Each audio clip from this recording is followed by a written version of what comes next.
Keller.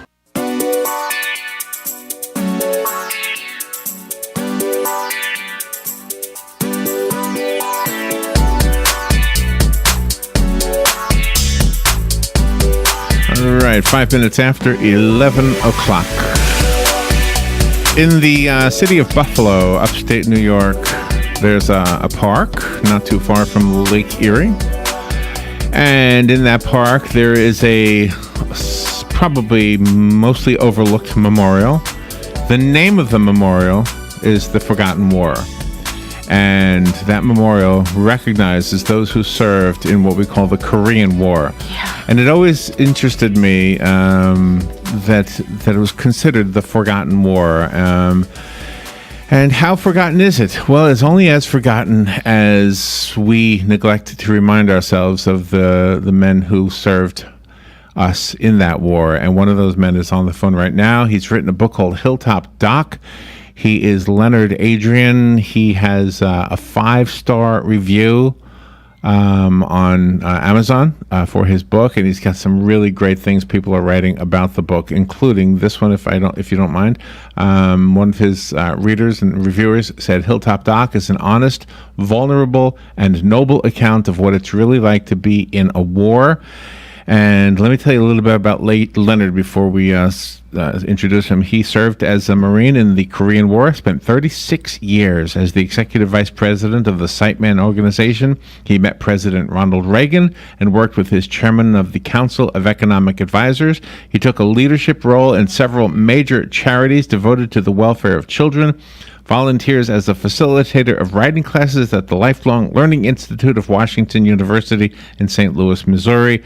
And again, his book is called Hilltop Doc. It is a memoir, I believe, of his fight to save lives while battling the Chinese enemy on the hillsides and hilltops at the 38th parallel in Korea. Oh my gosh, Leonard Adreon, you've already impressed us. Good morning, sir, and thank you for being on the air with us.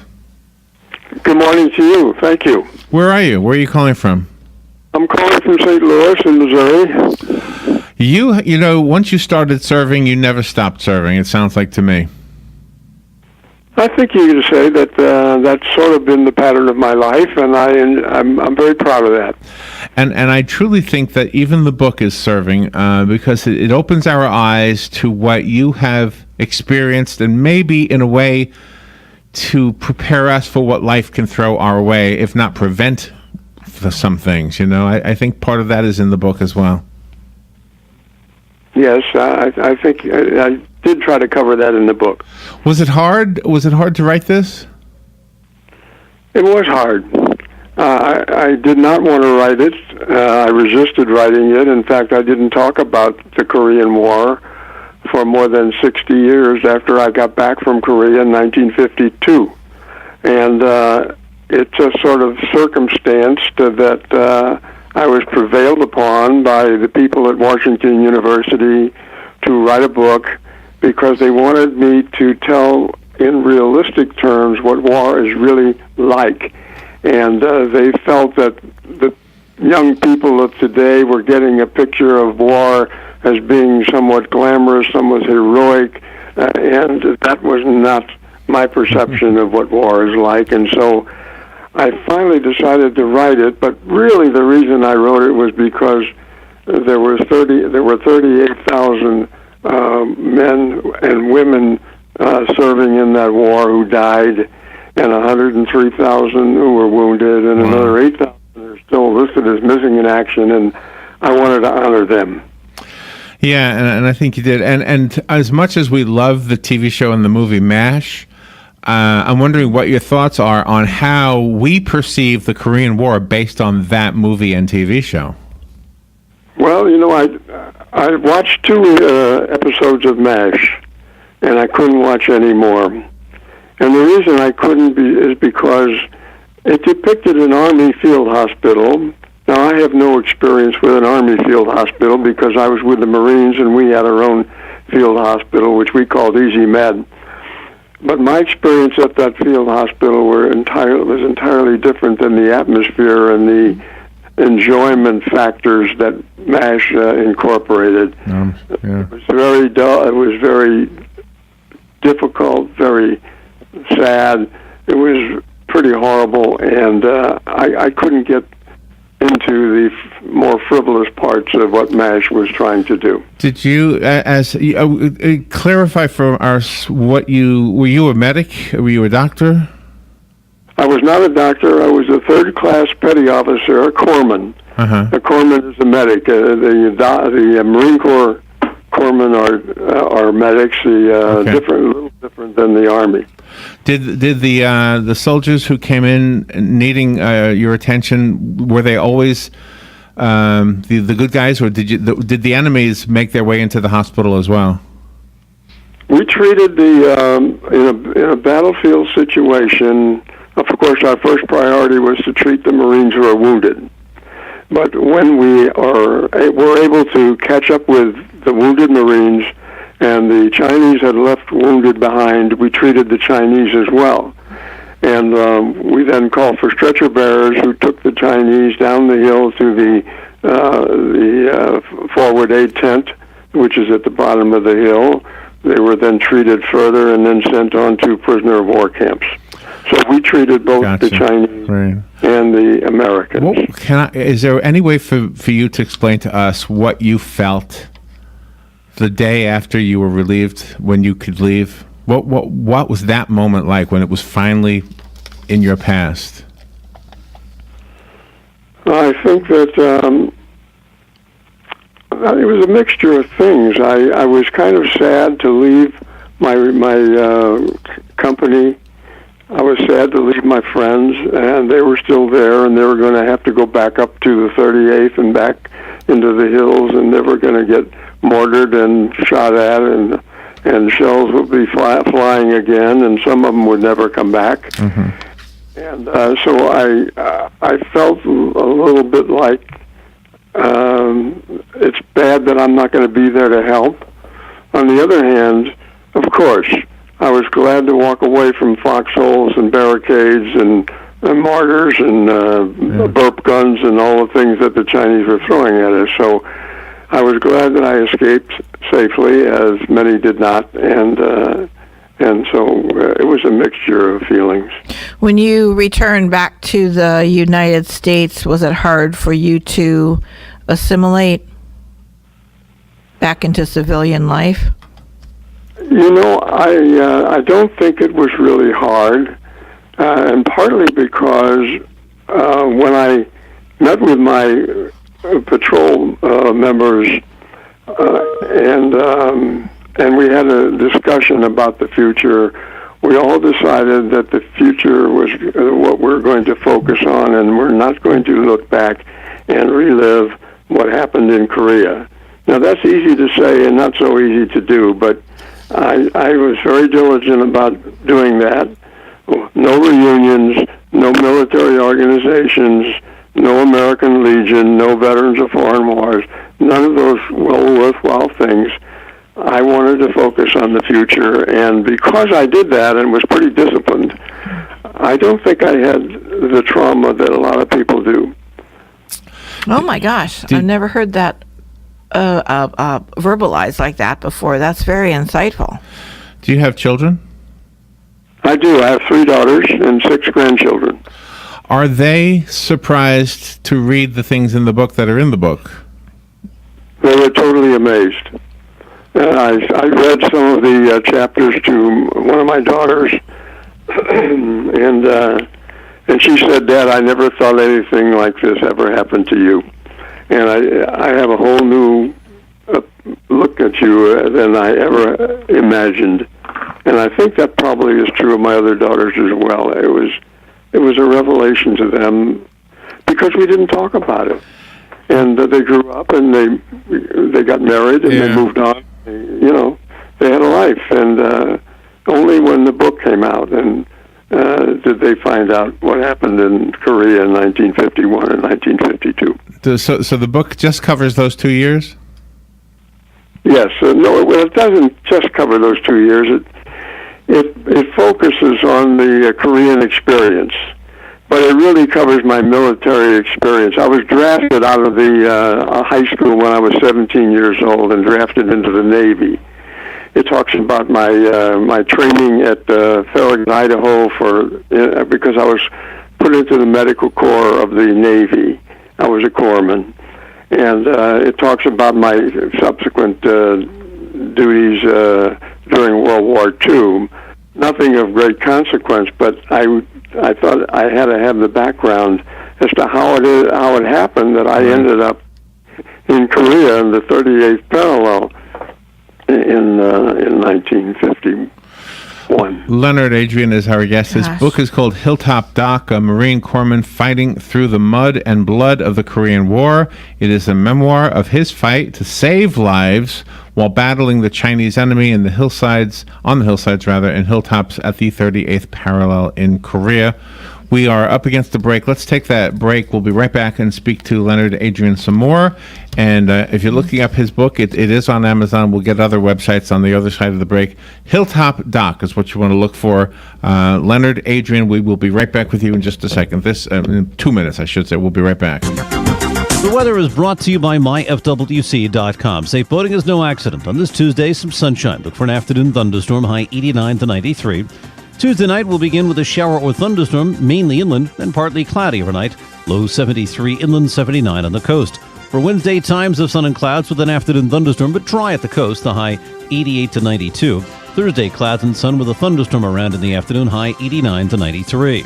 From the Florida Weather Center, I'm meteorologist Joe Lundberg. Pay your taxes, eat your vegetables, watch your weight, mow the lawn, clean the house. We all have stuff we don't want to do. Isn't it about time you did something you wanted to do? Like getting your pilot's license? At Ocala Aviation, they make it fun and easy, and you can start by taking one of their Discovery flights. For only $99, you get to go up in the airplane with an FAA-certified flight instructor and actually fly the plane yourself. It's a perfect way to see if flying is for you. And once you get that ultimate feeling of freedom, Ocala Aviation can train you to get your pilot's license. Ocala Aviation also offers commercial flight training for those looking to make a career change and enter the world of commercial aviation. Ocala Aviation is conveniently located at the Ocala International Airport. So if you're ready to start your adventure, stop by or give them a call today. 861-7484. That's 861-7484. You'll be glad you did. I know I am. Ocala Aviation. Call today, 861-7484.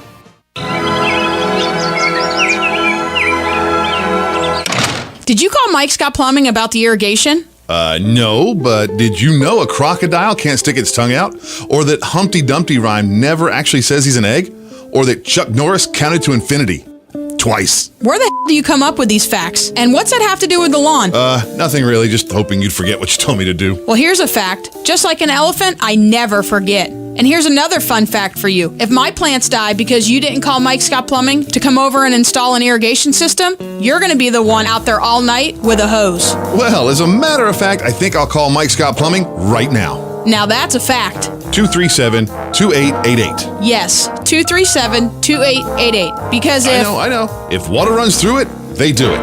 Did you know honeybees have 5 eyes? Oh, brother, you're going to do this all night now, aren't you? Or that a strawberry is not actually a berry, but a banana is? Or that Chuck Norris killed 2 stones with 1 bird? Or that polar bears are left-handed? Career Source Citrus Levy Marion brings together business and community partners, economic development leaders, and educational providers to connect employers with qualified, skilled talent and job seekers with employment and career development opportunities. Tune in the third Wednesday of each month at 9:30 a.m. to Career Source Citrus Levy Marion and learn how they can help you. All right, Hilltop Doc is the book we're talking about. Leonard Adreon is on the phone. He wrote this book. It's got 5-star reviews on Amazon. One of the reviewers writes this as a memoir. Okay, I'm looking for the part. Oh, here we go. Hilltop Doc is the story of a young man drafted during World War II and called back 5 years later to be a Marine Corpsman in the Korean War. I cannot imagine a more important job than being responsible for your brothers in arms once they became casualties on the battlefield.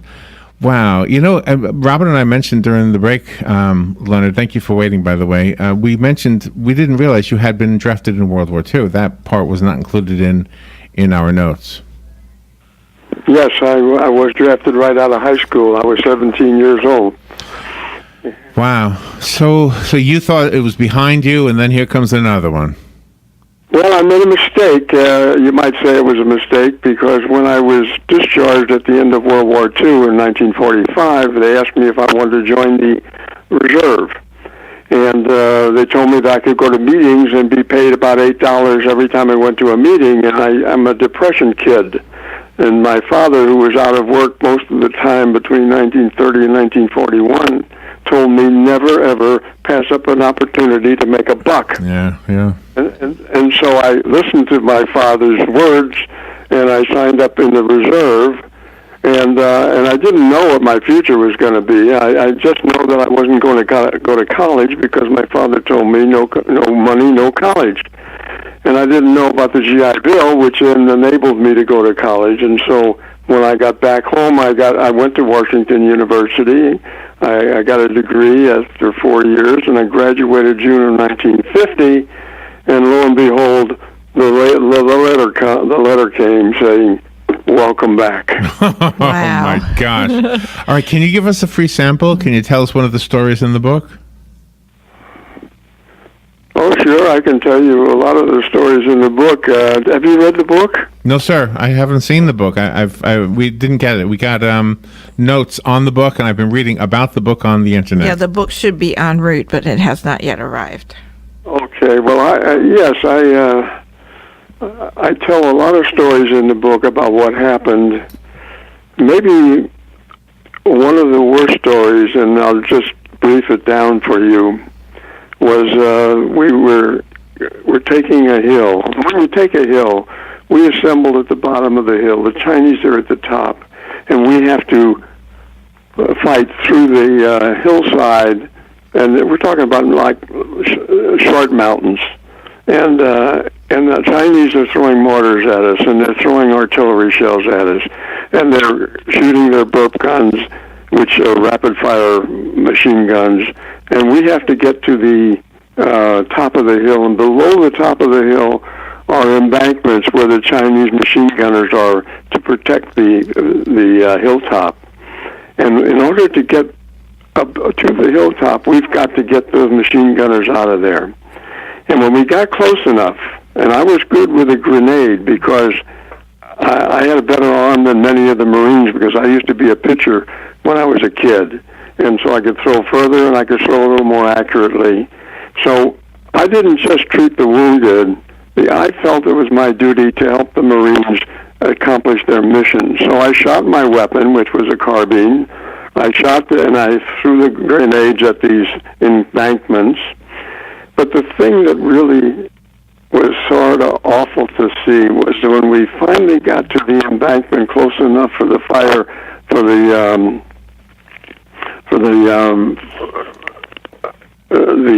fire where we could shoot the fire. What am I trying to say? The firing area?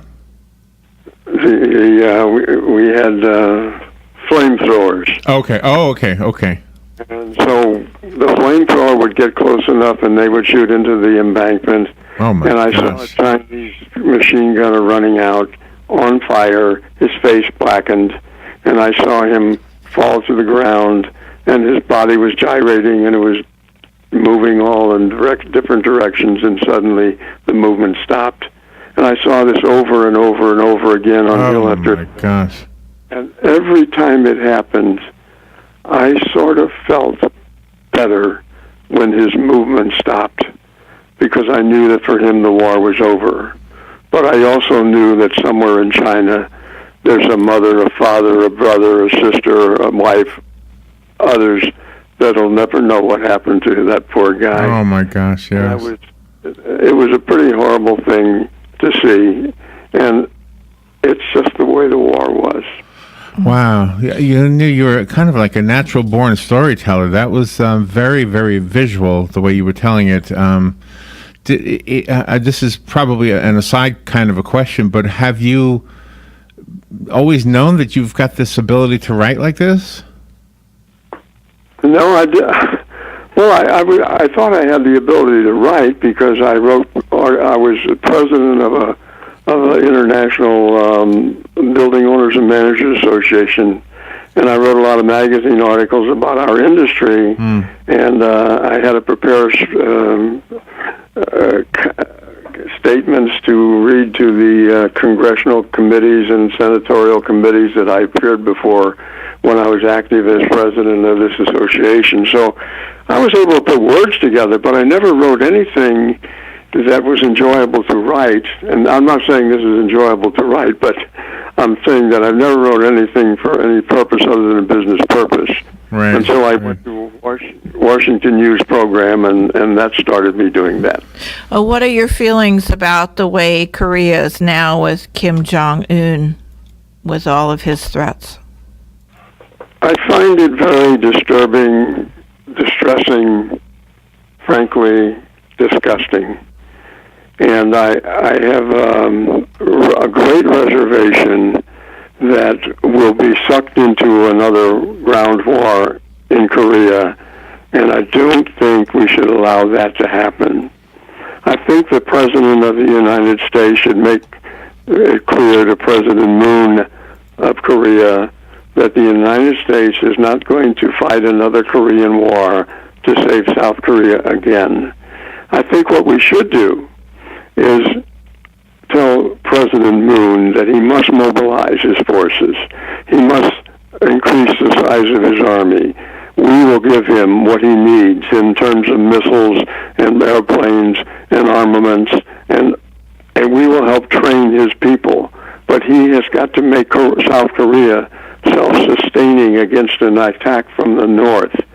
And you know, South Korea's got 50 million people in a prosperous nation, and they're staring at 25 million impoverished people in North Korea. They should have the capability of doing that, but they're not motivated to do that. But in the Korean war you were in, it wasn't just the North Koreans you were fighting; it was the Chinese. Well, we were fighting the Chinese when I got there because the North Koreans were pretty well beaten by General MacArthur's forces by the time I got there. And I said I got there in the spring of 1951. The Korean War started in June 25th of 1950. So they'd been up and down the peninsula. The Americans interceded along with the United Nations and had pretty much beaten the North Koreans. And MacArthur made a mistake, and because he was warned by the Chinese not to go north of the 38th parallel, he told President Truman that it's okay, we can go north because the Chinese are not going to come into the war. He was wrong. The Chinese did come into the war in November 1950. They sent hundreds of thousands of troops across the Yalu River, and they massacred many, many Americans in that process because we were not prepared for that. And consequently, the war settled into a stalemated situation at the 38th parallel. It was a take a hill, lose a hill, take the same hill again. We were to hold the high ground. And when I got to Korea, they told me one thing: we're not after territory, we're not after winning, we're after killing and maiming as many of the enemy as possible, because that will force them to go to the bargaining table and enter into a ceasefire, which they ultimately did on July 27th of 1953. The only way we will ever know what it was really like is from books like the one Leonard Adreon has written. This one is called Hilltop Doc. By the way, people are interested in this Dunkirk movie, and they're interested in your book, so timing is everything. I think perfect timing for you with the book. It's called Hilltop Doc. I found it on Amazon. Do you have a website for the book? Yes, it's called hilltopdoc.com. Okay, hilltopdoc.com. Leonard Adreon, what an honor to have you on our show. Thank you for your service. Thank you for being on the air with us for this 25 minutes. Thank you. All right, we'll be right back.